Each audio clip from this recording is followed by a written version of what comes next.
The Great Hall of the Galactic Council buzzed with angry voices. Representatives from 47 different alien species sat in their special chairs, each one designed for their unique bodies. Some had tentacles, others had wings, and a few glowed with their own light. But today they all shared one thing in common.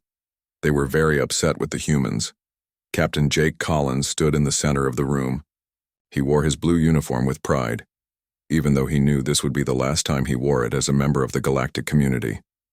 Behind him stood his chief engineer, Lisa Martinez. She held a datapad close to her chest like it was a precious child. The alien who spoke for the Vorthan Empire rose from his seat. His name was Zethkar, and he looked like a giant crystal spider. When he moved, light danced across his body in angry red patterns. His voice came through the translation device that hung in the air above the crowd. "The humans have broken our rules again," Zethkar announced. His words echoed through the massive chamber. "They have changed their warp drives in ways that tear holes in space. 3 times this month alone, their ships have damaged the fabric of reality itself." Jake kept his face calm, but inside he felt frustrated. The modifications his people had made were good ones. They made ships go faster and use less energy. They helped human colony ships reach new worlds in half the time it used to take. But the aliens did not see it that way. "We were trying to help our people," Jake said. His voice was steady and clear. "Our colony ships were taking too long to reach distant worlds. People were getting sick during the long journeys. Some were dying. We found a way to make the trips shorter and safer." Another alien stood up. This one was from the Altarian race. Beings made of pure energy that lived inside metal suits. When it spoke, its voice sounded like music mixed with electricity. "You helped by putting entire star systems in danger," the Altarian said.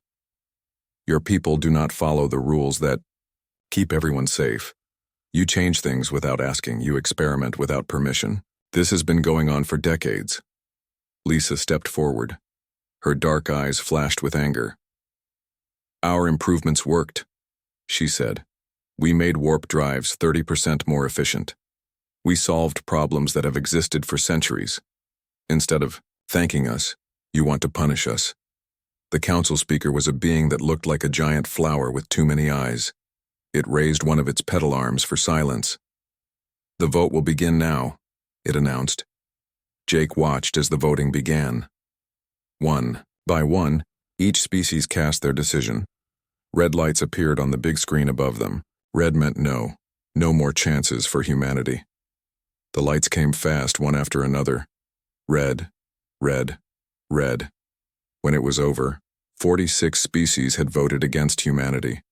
Only one had voted in favor, the Terran dogs, a species that humans had helped, saved from extinction 50 years ago. But it was not enough.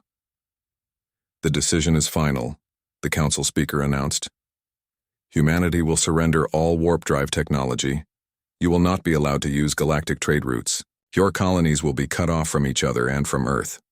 All human ships must return their warp cores to council custody within 1 standard month." Jake felt like someone had hit him in the stomach. He looked at Lisa and saw tears in her eyes. 15 years of her life had gone into perfecting their warp drive improvements. Now it would all be taken away. "This is not exile," the speaker continued. "This is quarantine. When your species learns to follow rules and think before acting, we may consider letting you back into the galactic community." The chamber began to empty. Alien representatives filed out through their various exits, some walking, others floating, a few simply disappearing in flashes of light. They spoke among themselves in their own languages, but Jake could guess what they were saying. The dangerous humans had finally been dealt with. A group of council enforcement officers approached Jake and Lisa. They wore white uniforms and carried devices that could shut down any technology. "Captain Collins," their leader said, "you have 24 hours to prepare your ship for warp core removal." Jake nodded. There was no point in arguing now. The decision was made. As they walked back to their ship, Lisa finally spoke. "What are we going to do, Jake?" she asked. "Without warp drives, it will take us decades just to get home. Our colonies will be trapped. Families will be separated forever. Jake stopped walking and looked out through one of the station's huge windows. Stars filled the darkness of space, millions of them stretching into infinity. Somewhere out there were human colonies, human families, human children who would grow up never knowing their grandparents on Earth. They think they have stopped us, Jake said quietly. They think taking away our warp drives will make us give up and stay on Earth like good little children. Lisa wiped her eyes. Haven't they? Jake smiled for the first time since the trial began. It was not a happy smile, but it was determined. Lisa, you know humans better than that. When someone tells us we cannot do something, what do we usually do? She thought about it for a moment, then smiled back. We find another way to do it. Exactly.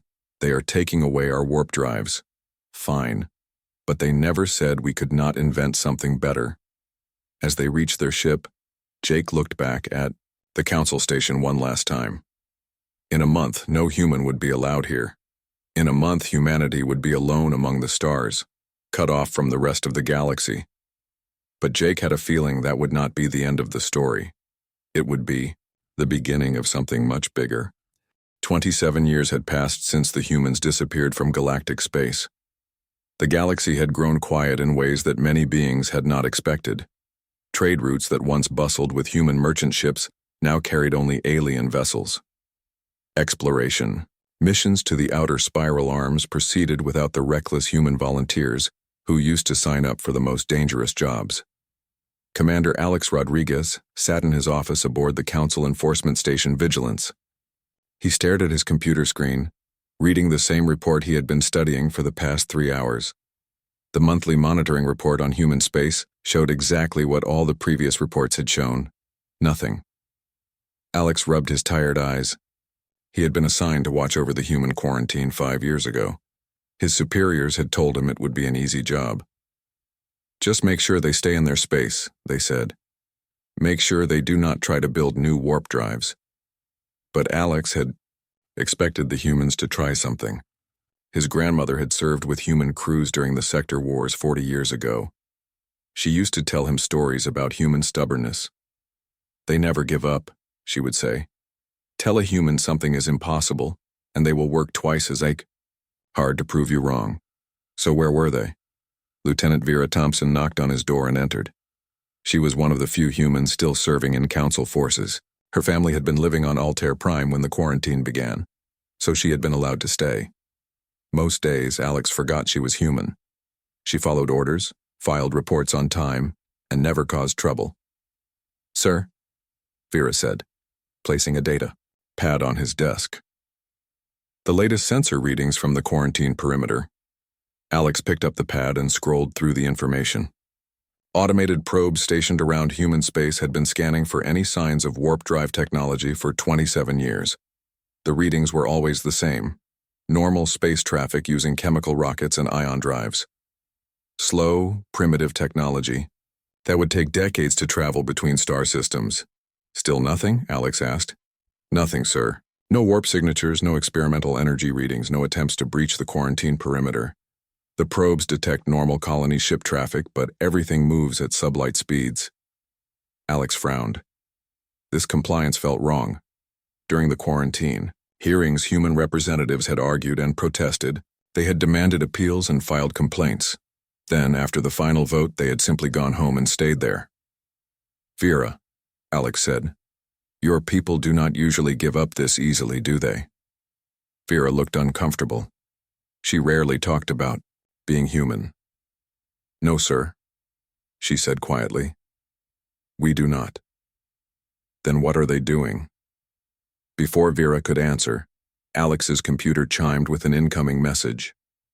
The sender was Dr. Kevin Walsh, Director of Human Colonial Development. Alex had never heard the name before. The message was short. Commander Rodriguez, I would like to invite you to visit Earth to see what we have been working on. I think you will find it interesting. Alex stared at the message. In 27 years, no human had contacted Council Enforcement directly. They sent their required reports through automated systems and nothing more. Sir, Vera asked, is everything all right? Alex showed her the message. Her eyes widened. That is unusual, she said. Very unusual. What do you think it means? Vera was quiet for a long moment. Sir, my grandmother used to say something when I was little. She said that when humans get very quiet, it usually means they are working on something big. Meanwhile, 3 kilometers beneath the Nevada desert on Earth, Dr. Kevin Walsh stood before the largest gathering of human scientists in history. The underground facility had been built in secret over the past 25 years. It housed laboratories, workshops, test chambers, and the most advanced computers humanity had ever created. The main assembly hall buzzed with excitement. 5,000 of Earth's brightest minds sat in the audience. They represented every human colony, every field of science, every branch of engineering. They had been working in secret, sharing information through quantum communication networks that the Council's probes could not detect. Kevin adjusted his glasses and looked out at the crowd. Behind him, massive screens displayed equations that would have made Council scientists weep with envy. The mathematics of reality itself, broken down and rebuilt in ways that no one in the galaxy had ever imagined. Ladies and gentlemen, Kevin began, his voice carrying clearly through the hall. 27 years ago, the Galactic Council took away our warp drives. They said we were too dangerous, too reckless. They said we did not understand the rules of physics. A murmur of agreement ran through the audience. Everyone here remembered the shame of that day. They were right about one thing, Kevin continued. We did not understand the rules. But instead of giving up, we decided to learn them. Not just learn them, but master them. The first screen lit up, showing a diagram of traditional warp drive technology. Warp drives bend space-time to achieve faster-than-light travel. They create a bubble of warped space around a ship. It works, but it has limits. It creates stress on reality itself. Push too hard, and space tears. The screen changed, showing new diagrams that looked nothing like warp technology. We took a different approach. Instead of bending reality, we learned to step outside it. Dr. Amy Foster, head of the Theoretical Physics Division, stepped up to join Kevin. She had been working on these problems since she was a graduate student when the quarantine began. Now her hair was gray, but her eyes burned with excitement. Quantum tunneling, she explained. Every quantum particle can tunnel through barriers that should be impossible to cross. We learned to make entire ships quantum tunnel across space, not around obstacles but through the gaps between reality itself. The audience leaned forward. Some were taking notes, others were already thinking about applications. Kevin smiled. But that was just the beginning. We developed dimensional phase shifting, temporarily moving ships into parallel dimensions where distance works differently.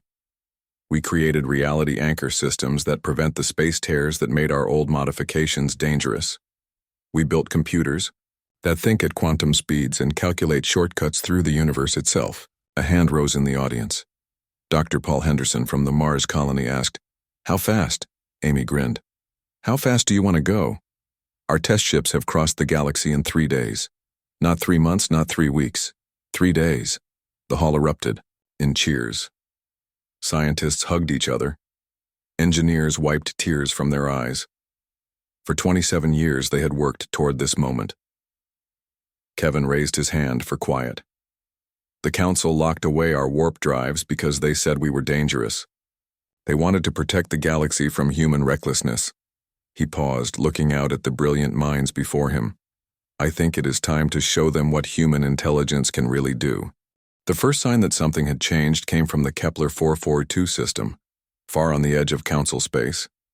The automated monitoring station there had been watching empty space for decades, recording the movement of asteroids and the occasional comet. Nothing interesting ever happened in Kepler 442. That changed on a Tuesday morning when Senior Technician Kaliseth was drinking his morning stimulant and checking the overnight sensor reports. His 4 eyes nearly popped out of his blue-scaled head when he saw the energy readings. Something had appeared in the system. Something big. Kaliseth checked his instruments 3 times before he believed what he was seeing. The sensors showed a massive energy signature consistent with faster-than-light travel. But there was no warp distortion, no dimensional stress, no reality tears. Whatever had arrived, it had not used warp drive technology. With shaking tentacles, Kalaseth activated the emergency communication system and sent a priority alert to Council headquarters. 3 hours later, Captain Marcus Stone stood on the bridge of his ship, looking out at the stars through the forward view screen. The vessel around him was sleek and beautiful, built from materials that existed in multiple dimensions at the same time. Its engines were quantum computers the size of city blocks, calculating paths through reality itself. "Sir," said Navigation, "Officer Tom Baker, we are receiving a transmission from the Council monitoring station."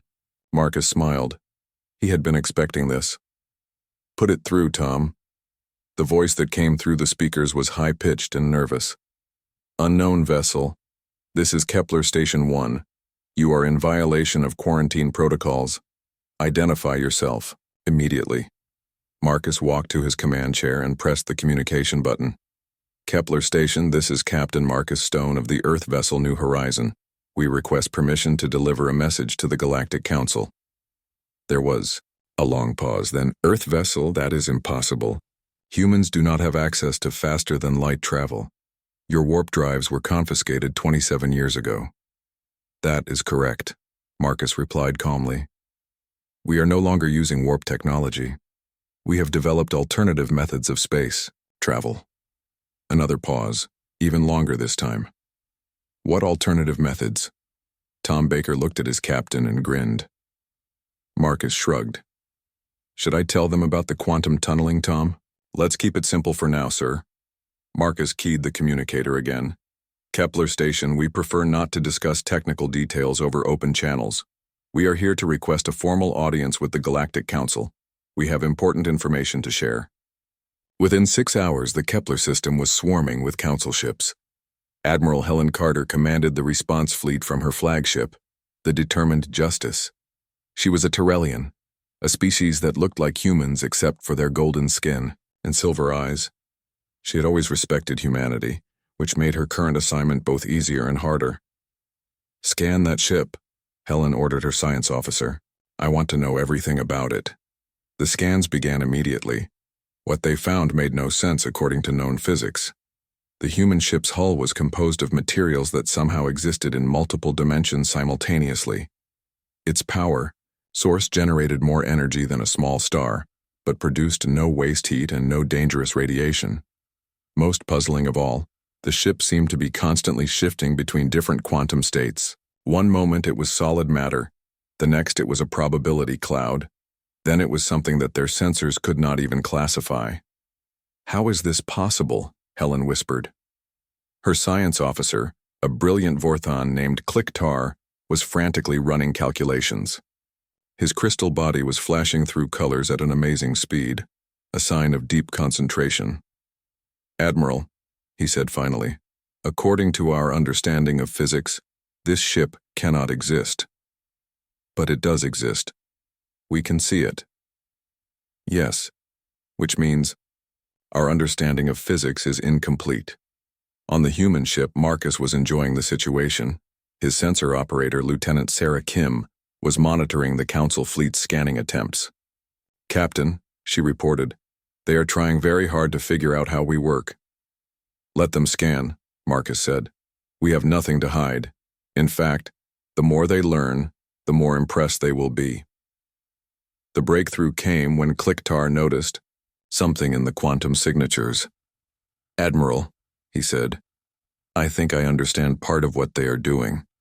They are not moving through space in the traditional sense. They are tunneling through quantum foam, the spaces between reality itself." Helen leaned forward in her command chair. "Explain." "Imagine reality is like a piece of cloth," Clicktar said. "Warp drives stretch the cloth to make distances shorter. But these humans have found a way to poke holes in the cloth and step through them. Is that even possible? According to our physics, no. According to their ship, obviously yes. The Council fleet had grown to over 200 vessels. Ships from dozens of different species had arrived to study the impossible human vessel. Some came from as far as the galactic core, drawn by reports of technology that defied known science. Marcus decided it was time to make his point more clearly. He opened a communication channel to the entire fleet. "Attention, Council vessels," he broadcast. I know you have questions about our technology. I am authorized to provide a small demonstration. Before anyone could respond, Marcus nodded to his communications officer, Lieutenant Dan Foster. Dan activated a quantum beacon that had been prepared for this moment. Suddenly, space around the new horizon began to fill with human ships. One appeared, then two, then a dozen. They materialized without warning, without energy signatures, without any of the normal signs of faster-than-light arrival. Within minutes, 50 human vessels surrounded the Council fleet. They had come from human colonies scattered across the galaxy, colonies that the Council believed were cut off from each other and from Earth. How? Admiral Helen transmitted on an open channel.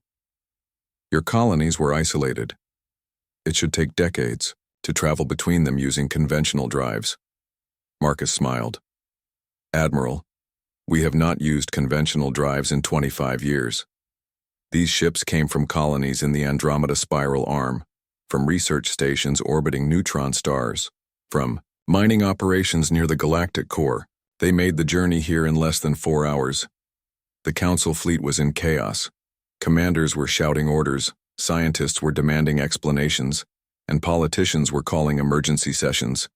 The humans had not just survived their exile. They had thrived beyond imagination. You see, Marcus continued, when you took away our warp drives, you forced us to think differently. Instead of improving old technology, we had to invent entirely new ways to travel between stars. The results exceeded our wildest dreams. Admiral Helen stared at the human fleet surrounding her ships. Each vessel was unique, representing different approaches to faster-than-light travel. Some flickered in and out of reality, others seemed to exist in multiple places at once, and a few appeared to be moving through time itself. What do you want? She asked. Marcus's reply was simple: to come home. The emergency session of the Galactic Council convened faster than any meeting in recorded history. Representatives who had been sleeping were awakened by urgent messages. Species that had not spoken to each other in decades suddenly found themselves sitting side by side, united by their complete bewilderment. The great chamber buzzed with nervous energy as delegates took their seats. The Vorthon representatives clustered together, their crystal bodies flashing anxious colors. The Altarians hummed with worried musical tones. Even the usually calm Tyrellians seemed agitated. Captain Marcus Stone stood once again in the defendant's circle, but this time he was not alone. Beside him stood Dr. Kevin Walsh, Dr. Amy Foster, and 10 other humans representing different aspects of their technological revolution. They wore simple clothes and carried no weapons, but somehow they seemed to command the room. The current council speaker was a massive insectoid creature called Hive Mind Zenith. Its compound eyes reflected the chamber's lights like 1,000 tiny mirrors. When it spoke, its voice was actually the voices of 1,000,000 smaller beings speaking in perfect unison. Humans, the speaker began. You claim to have surpassed warp technology. The Council demands proof of these claims. Dr. Kevin Walsh stepped forward. In his hands, he carried a device no bigger than a book. Honored delegates, he said, we are happy to demonstrate. Kevin activated the device, and suddenly the air above the chamber filled with holographic images. The displays showed warp drives in perfect detail, their energy patterns, their limitations, their dangers. Traditional warp technology manipulates space-time to achieve faster-than-light travel, Kevin explained. It creates a bubble of warped space around a ship, allowing it to ride the bubble faster than light can travel through normal space. The technology works, but it has fundamental problems. The hologram showed red danger zones around warp bubbles. Warp fields create stress on the fabric of reality. Push too hard, and space itself tears open. This creates dangerous rifts that can destroy entire star systems. Dr. Amy Foster joined Kevin in the center of the chamber. 27 years ago, you punished us for modifying warp drives in ways that created these tears. You were right to be concerned, but instead of giving up, we decided to find completely different solutions. Amy waved her hand and the hologram changed. Now it showed something that looked like a ship, but the ship seemed to exist in multiple places at once. Parts of it were solid, parts were transparent, and parts seemed to flicker in and out of reality. Quantum Tunneling on a macro scale, Amy explained. Every particle in the universe can tunnel through barriers that should be impossible to cross. We learned to make entire ships tunnel through the quantum foam that exists between normal space. A Tyrellian delegate raised her golden hand. That should be impossible. Objects larger than atoms cannot quantum tunnel. According to your physics, yes, Kevin replied. But physics is just our current understanding of how the universe works. When our understanding is incomplete, we work to expand it. Amy activated another control, and a new type of ship appeared in the hologram. This one seemed to be fading in and out of existence entirely. Dimensional phase shifting, she said. We discovered that reality has multiple layers like pages in a book. We can temporarily move our ships to parallel dimensions where the rules of distance work differently. The chamber erupted in excited chatter. Representatives whispered to each other in dozens of languages. Some were taking frantic notes, others were already trying to calculate the implications.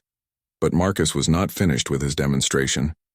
He looked toward the viewing galleries that surrounded the main chamber. Computer, he said, activate. Protocol 7. Suddenly the galleries began to fill with people.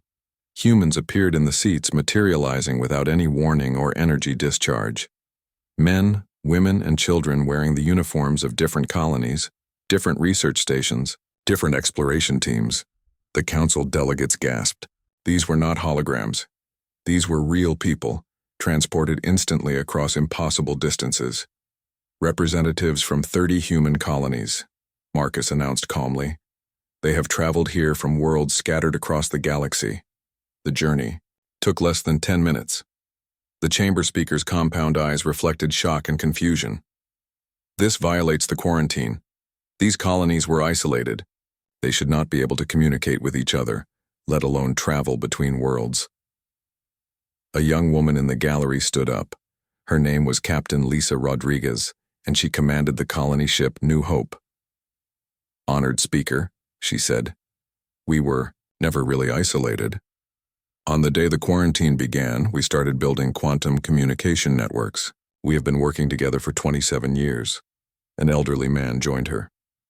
Dr. Paul Chen, director of the Proxima Research Station. He introduced himself. While you thought we were trapped on our individual worlds, we were actually expanding, faster than ever before. We now have research facilities near black holes, mining operations inside nebulae, and exploration teams beyond the galactic rim. The chaos in the chamber was growing louder. Delegates were demanding explanations, shouting questions, arguing among themselves about what this all meant. The Vorthan representative who had spoken against humanity 27 years ago stood up. Zethkar's crystal body was flashing angry, red patterns. This is a violation of galactic law, he declared. You were forbidden from developing advanced space travel technology. Marcus turned to face the angry alien. We were forbidden from using warp drives, he corrected. We were never told we could not invent better alternatives. Dr. Kevin Walsh activated his device again. This time the hologram showed a completely different type of vessel. Reality anchor technology, he explained. This solves the original problem that got us in trouble. Our ships can now travel at any speed without creating dangerous tears in space. We can modify local reality safely and return it to normal when we are finished. Amy stepped forward again. Thought speed transit systems. Our computers can calculate millions of possible routes through quantum space in microseconds, then select the safest and fastest path. Travel time between any 2 points in the galaxy is now measured in hours, not years. The demonstrations continued for over an hour. The humans showed technology after technology that made warp drives look primitive. They displayed ships that could exist in multiple dimensions, engines that drew power from the quantum vacuum, navigation systems that predicted the future position of every object in space. But perhaps the most impressive demonstration came last. Marcus nodded to someone in the viewing gallery, and suddenly the air in the chamber began to shimmer. When the shimmer cleared, a massive structure had appeared floating above the delegates' heads.